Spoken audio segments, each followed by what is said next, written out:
Hey homies, I wanted to welcome you back to the channel. Today we're doing another drawing, and what it's going to be all about is Cryp-Ted, my book that's going to be coming out in probably the next year or so.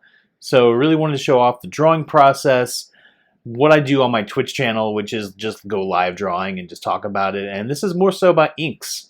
So I'm going from the sketch stage to the ink stage. So come along, watch with me, and let me know what you think in the comments, okay? Alright, let's get on to it here.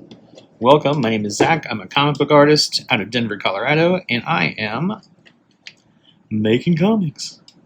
So what we see here is a piece from Cryp-Ted.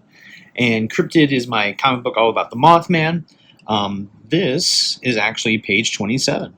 So I already have a good chunky 27 pages drawn. I am going for a total of 52 pages. Don't need to see a blank one there. And right now we're in the inking stage of page 27. We've already colored it, or not colored it, sketched it out. The borders are already set in. The last live stream I did was getting ink over here. So I have two brushes I typically work with most of the time is a dry ink brush and also then a technical pen for some close-up details. But for the most part I do two different forms of dry ink. One that's streamlined, one that's totally loose. And I'm going to be going back in so you can see, like, under stabilization, I have no stabilization going on underneath that. And just for that reason, that's why I want to have a loose one so I can really work with some stuff, like just over here, like looking at this composition right here. Let's make sure I'm black. Over here you can see that's to the side. That's where I control how big the brush is. And then I'm adding just some more detail in this tree. Not a whole lot, but just enough to give it, like, it fades in, like the light's kind of hitting it right from the top. And I wanted it to just have some more depth right there because it was just a big empty space and everything else has a whole lot of detail to it. So I'm going to go back and go get my streamlining brush because I want to do, like, these pieces up here. You kind of have to watch your tangents, right? Letting my brush fill in right up at the top here.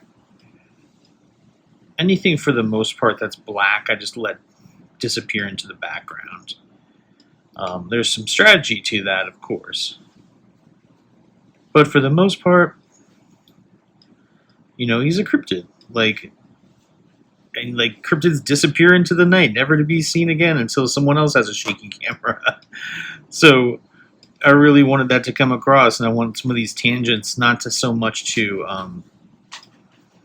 cross each other, but to also kind of give, like, some of that crossover. And if you don't know what a tangent is, it's just like lines that cross over each other. Like, for example, if I were to draw a, you know, like a, God, I'm spacing on it. If I were to draw a telephone pole right behind somebody's head, it would look like the telephone pole is growing out of its head. And that's the last thing I want. That's tangent. And it also works for, like, lines that come across out over here, too. Like, that looks like it's growing out of his face. So I want to make sure I'm not doing that simply because it looks awful. And that's the lesson. Don't make things look awful. There we go. For the most part, like, this panel is pretty well done. I'm putting some more details on this fence back here because I really want it to be like, oh, okay, this is a wooden fence. And wood always has striations, and I love drawing striations on wood. I'm going to do a little bit of the same over here because we've got, like, a wooden shed. And I like to move my canvas all around. So I am, from my vertigo challenge friends, I apologize. I'll try to go slow as I move it. But getting all of this just helps it kind of recede into that background. And that's why I'm not really, you know, too worried about it here. So as you can still see, like, we've got plenty of background going on in this panel. We've got plenty of atmosphere, a lot of black. It's at night. So I'm going to move over to the next one, and I kind of lightened up the blacks on this page. I used a noise brush to fill in the background just because I wanted to really concentrate on these characters, but also kind of give it the feel that this is going to be a little tiki torch.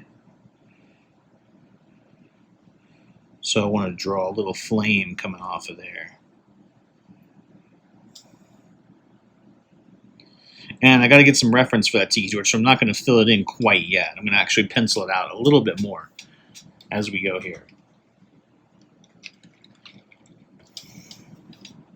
So coming back in, I want to draw, I usually kind of come in and draw like the characters, you know, just what jumps at me first. Give a little, I make these lines a little thicker because I'm going to be drawing a floral print. I could be lazy and just go in and put a floral print over this, like just Photoshop it in basically. But I like drawing them, and I shouldn't say lazy. I mean, like sometimes we're on a deadline and that's all we can do. But for this book, I am not on a specific deadline. It's a deadline of my own making. So I'm going to give it all that I can.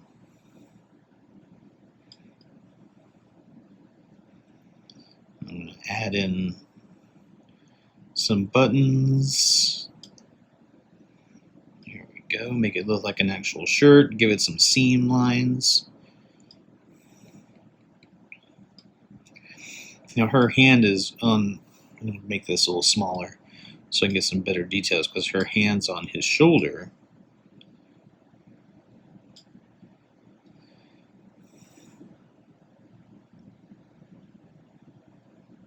So a lot of times what you'll see when I draw is that like I'll do the gesture of some fingers.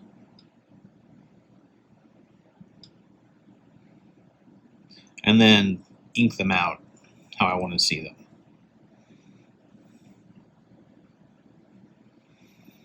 And that works a lot better for me when I'm drawing, is to just kind of do my own drawing off of a silhouette or a gesture, because it keeps, not only does it keep the energy, but also I can kind of just have some fun with it. And it looks like a pretty good hand on his shoulder there. Which, believe you me, not easy to do in gesture form, but I'm trying to get better at drawing hands. It's not a weak point, I would say. It's just something I can like get better at. Like I said, I'm drawing this floral print.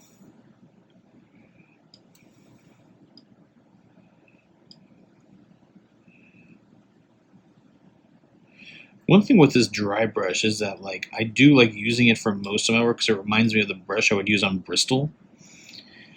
But you really have to like, you really got to press down to make it a line that's fully realized. Otherwise, you have lines that are just, you know, they're kind of like if I draw lightly, like it's very much like, hey, like that line's not going to show up. So I got to press down, and it gives my wrist a little pain. So I try to like find the right the right pressure, because the iPad is incredibly sensitive, which is great. I just have to remind myself of that. It's like, hey, this is sensitive, so be sensitive and be kind to your body, especially when you're drawing.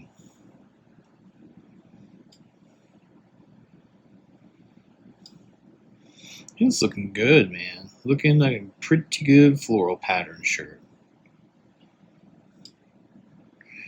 And then let's draw his big old jaw. Get some good bushy sideburns going over here.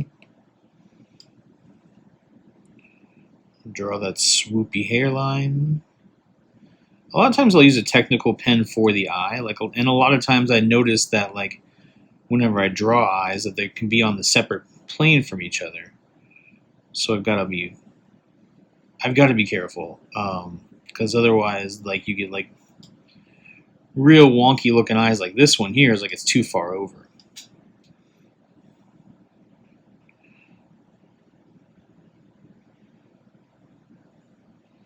So that's looking a little better. Like this is like just a little bit too far down. Honestly, what I spend the most time with are eyes and hands. That's really just the realness of it.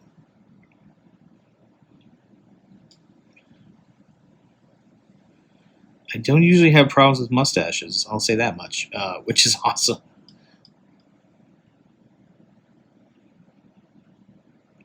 And you can choose to like drag and fill as well here. There's just times where I'm just like, let's just give yourself more work to do. But also, I think the drag and fill method leaves a little to be desired, just simply because it gives it leaves empty spaces with this brush. And I got to make sure I'm not giving them guy liner. I don't think that'll be a problem. But also, like when you fill something like this in, you kind of like you can miss out on some unexpected textures, and that's what I found when I was first drawing him. I was like, oh man, this is kind of cool. His mustache texture can really have a good one, even though like it's going to be mostly all black.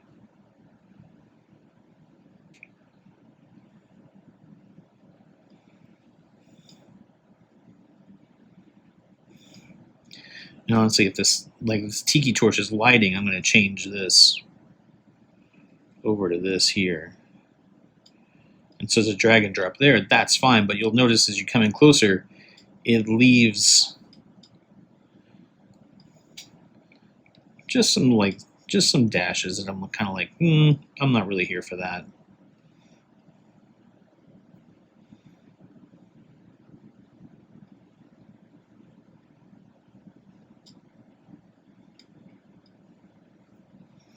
There we go. We're looking good. I'm gonna start like giving some more definition to these lines that are over on this side here, simply because they'll be the ones that have the most shadow from the light source. And so that's one part of inking, is that like I want to see like whenever these lines, like if the shadow would fall over this way because this is the light, so like if the light source is pointing out this way here, I want to give these lines over here that are going to be in the dark, even though they're not black, a bit more black, a bit more like thicker line shade, so it shows like, oh, the weight is falling this way from the light. Hopefully that makes sense.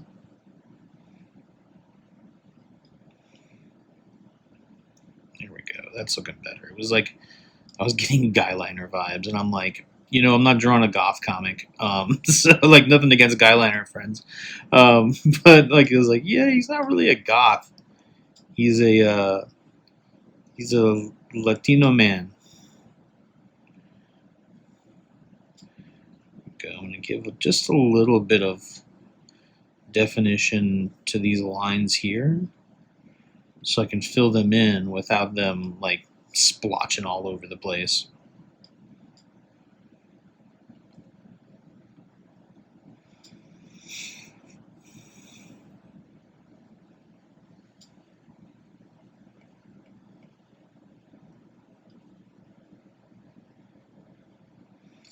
Here we go. That's looking good. I want just a little bit more poofy hair, maybe a little of that to go with that mullet.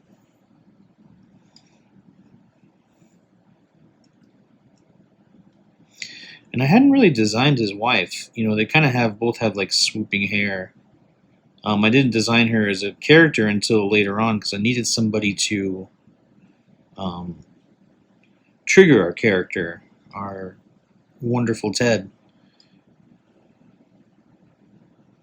in a way that he hadn't been in the book before. Like there's some trauma he goes through that he hasn't quite processed. And I mean, does the Mothman have a therapist? No. So Does he have access to good health care? No. But he does have friends who are protecting him, and that's who these two people are.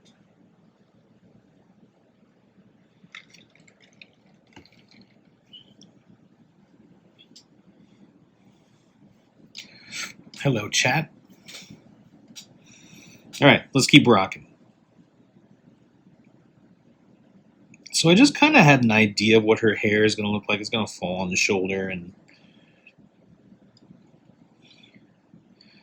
just basically kind of be a typical, like, big, a little bit bigger mid-century haircut.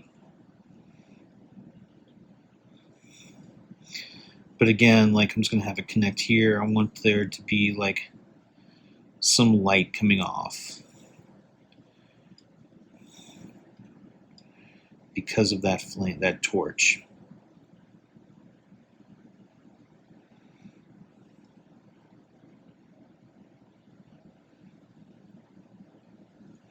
And what I'm doing is going over these lines. I'm trying to close them to make sure, like, the black doesn't leak.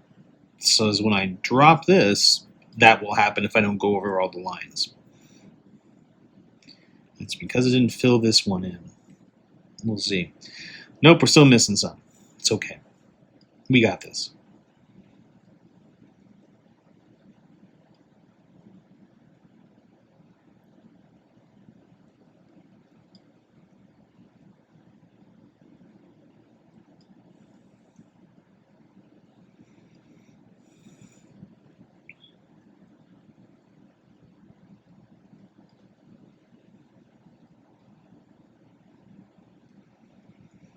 I made her pupils just a little bit bigger than his.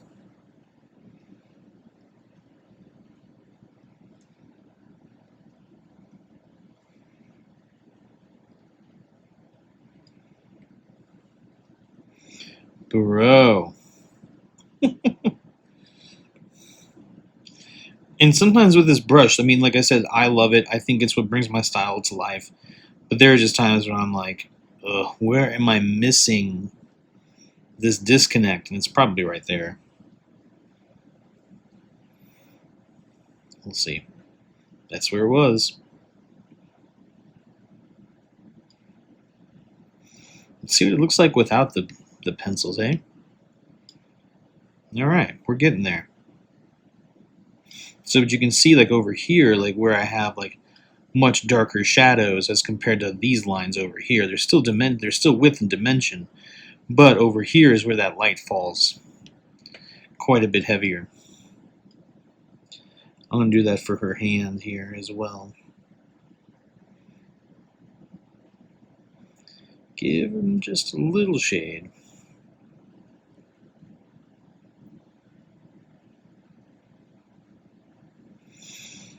I find that if I don't completely like close the eyes, it works a lot better for my style.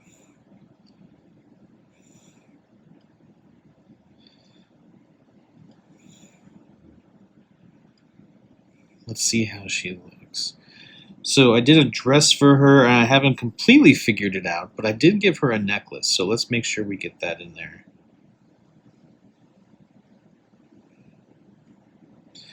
And I like a little realism to my clothing. I like little details. So I'm going to add like just a little ribbed part there, and maybe like a little bit there, and make that line a little bit darker right over here.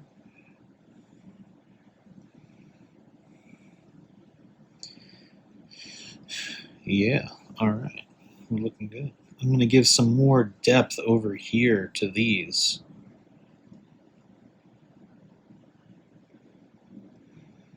There we go. How's that panel look without? Yeah, nice. I still think his eyes are wonky. So I'm going to play around with them, maybe make them a little bit bigger. And again, this is where I'm figuring out, like, do I need a technical pen to come back in there and do some work? Who's to say? And I haven't done the aerial. I haven't penciled in the aerial shot. This is typically a no-no of mine, is to not like actually even pencil in a panel that I'm missing there. But you know, sometimes you break your own rules.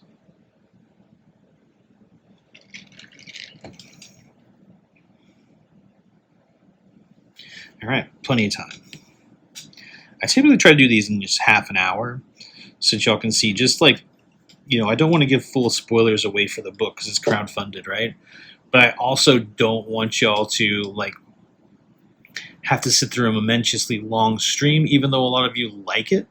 I just want to make sure it's like, I'm giving tidbits and not the entire 9 yards. So a lot of times I do go in the panel order, but today I kind of feel like doing these expression panels. I'm not sure why. These are definitely going to be difficult, but I've drawn a lot harder panels in this book, so I don't know. Let's. Sometimes it's just your impulse, right? Make sure we're on the inks layer, and we'll start going over here.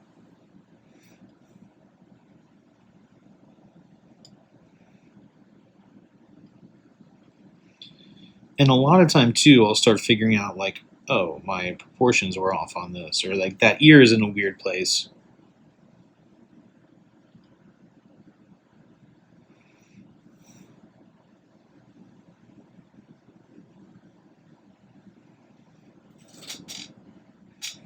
And I gave her kind of a rounder nose.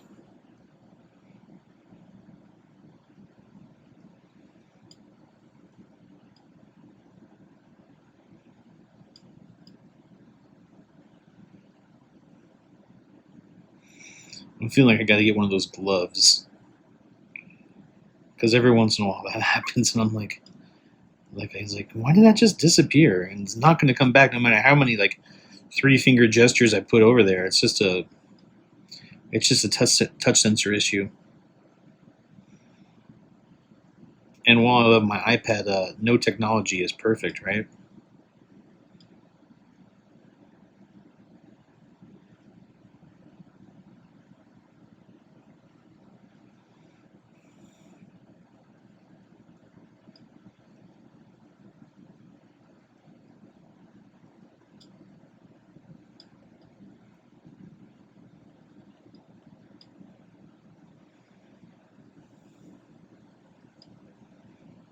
Give her a little earring there.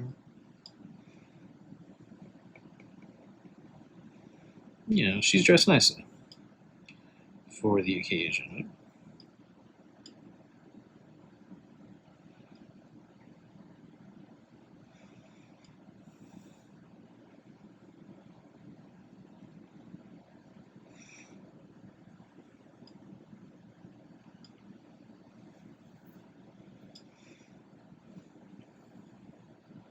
So far, so good. Let's see what it looks like without.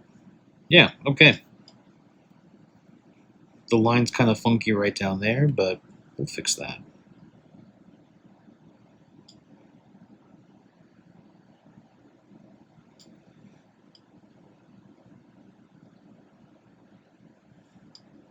Or we won't.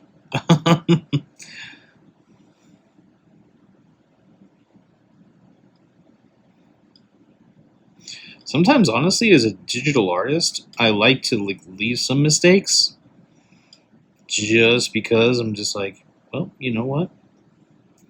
Everything looks so like manicured and perfect sometimes. And that's why I like this brush, because it's not manicured and perfect.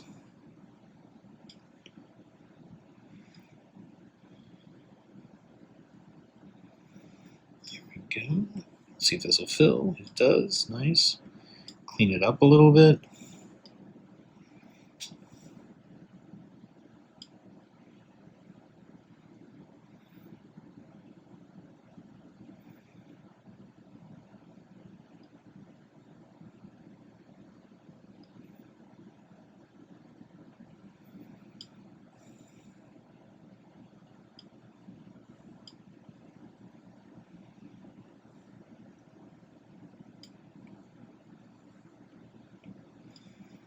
And I might get some like eraser and go in back in and give us a little detail here, but right now I'm just filling in blacks.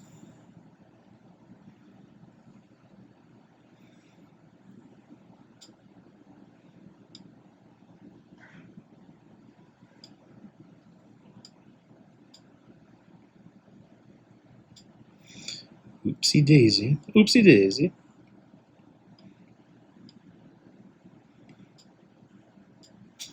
sometimes I just like to have like the black all just filled in as one big mass, just because I think it looks cool, clearly, and it just works out better that way sometimes. I mean, and like I said, I might turn this into a subtractive piece, but I think whenever I try to like ink around black, it just doesn't work for me.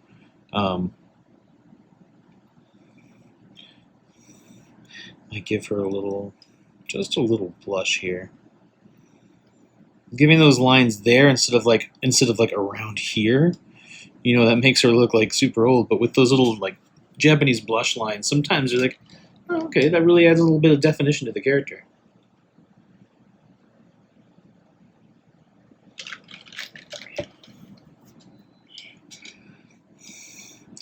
So let's go over to our next Mr. Mendoza.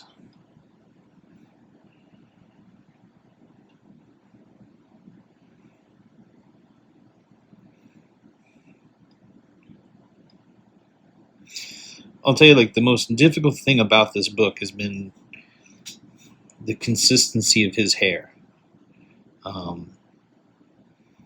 Drives me up a cliff. And I was like, why did I choose this style? And it's like, because it's authentic to the era.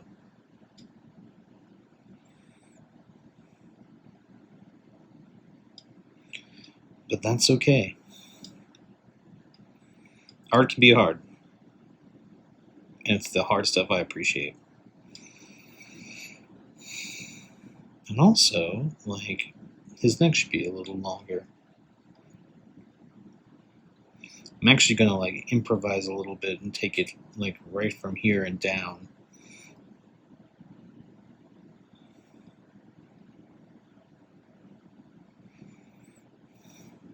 And I think that looks a lot better.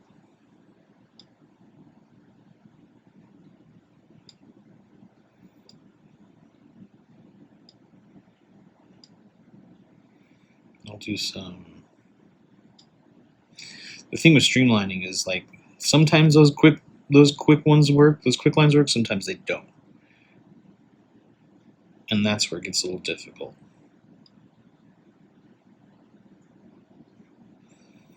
Again, you have to find just the right pressure.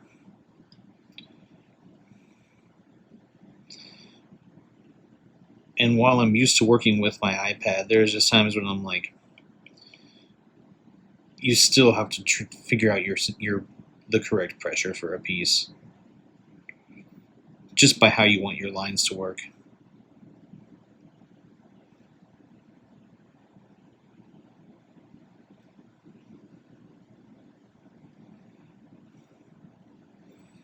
With him though, with my agent guy, I want him to be a little bit more stressed and have some tired eyes, some tired lines, because he's been doing a lot. And you can't forget those sweet bushy sideburns.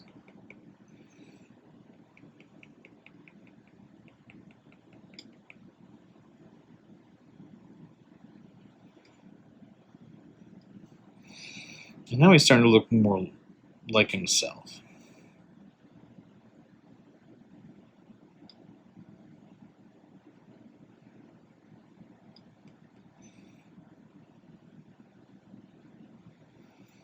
Nice.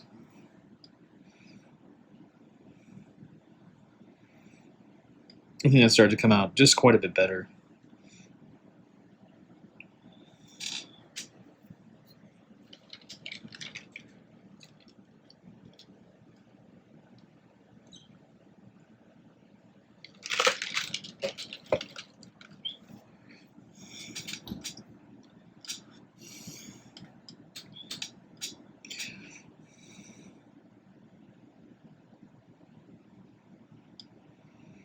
I'm gonna work on these.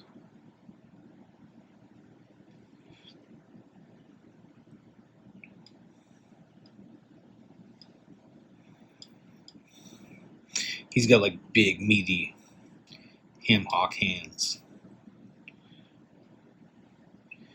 Can't forget those.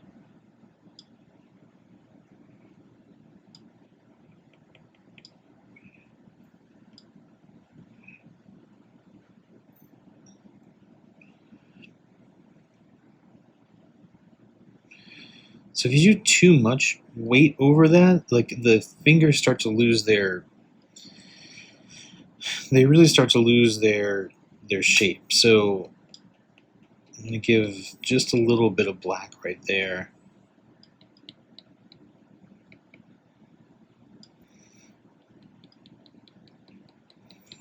I'm going to give them a hand that has some hair to it.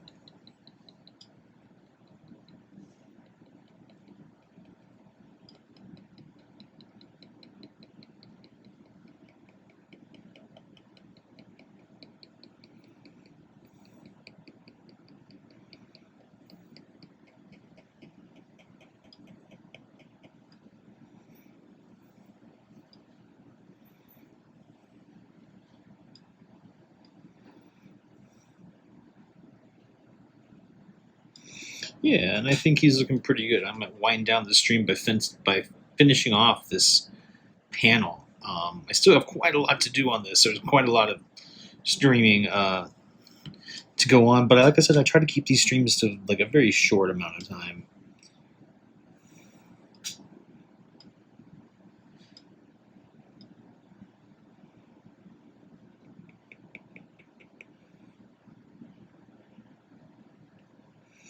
I will also have, like, since if you can't tell, I just love cryptids. I always have. I grew up listening to Coast to Coast online late at night, listening to that and reading time lapse books of the unknown and like just cool stuff like that that really like drew my imagination out. And so I've been wanting to do like a card set for a while. So I'm going to be doing a cryptid tarot card set, and it's going to try and be like very tongue in cheek with it. My writing style has never been that like is not serious in tone. It is more so like there's a sense of humor to it, but it's a kind sense of humor. So it's not like raunchy comedy or anything like that, but it is one where it's like it's not so serious that you're like like having an existential crisis at the end of it. But my writing style is also like, why take things so seriously? I love absurdism. It's not my only philosophy in life, but it definitely is one of them. So, like, I tend to try to have fun with things. And that's what this cryptid card set's all about. Because I'm like, yeah, they're not, who knows if they're really real or not. But they sure are real enough to have some fun with. So keep an eye out for that. I'm going to be launching that as a crowdfunder later this year. Along with this book. They might go somewhere around the same time. We'll see.